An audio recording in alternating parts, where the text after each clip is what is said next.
जवळपास 4 वर्षापूर्वी जी निवडणूक होणं अपेक्षित होतं ती झाली नाही.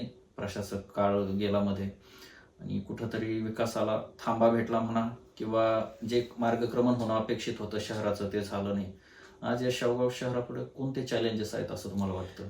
शेवगाव शहरामध्ये सर्वात महत्त्वाचे चॅलेंजेस पिण्याचं फिल्टर पाणी, वापरण्याचं पाणी, जे की 18 दिवसांनी 15 दिवसांनी येतं.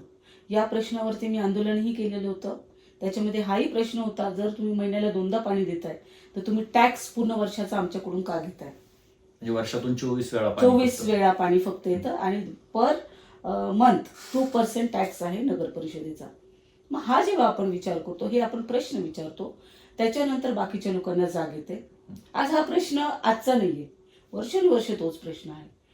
त्याचबरोबर इथले रस्ते, इथले गटारीचं व्यवस्थापन, त्याच्याच बरोबर इथे झालेले प्लॉटिंग की ज्याच्यामध्ये नॅचरल जे ओढे नाले होते छोटे छोटे, रेन वॉटर हार्वेस्टिंगचे खूप चांगले प्रोजेक्ट होऊ शकतात, ते इथे केलेले नाहीत. कसलंही सिटी प्लॅनिंग नाही. मनाला येईल तसे प्लॉट घेतले, विकले. ओपन स्पेस बऱ्याच लोकांनी दाबलेले आहेत, त्याच्यावरती शाळा झालेल्या आहेत, त्याच्यावरती घराचे कंपाऊंड झालेले आहेत आणि हे करणारेही लोक यांच्यापैकीच आहेत. XYZ स्वतःला पदाधिकारी म्हणणारे. अशा पद्धतीने दुसरी गोष्ट अशी आहे, इथे अवैध धंदे खूप आहेत.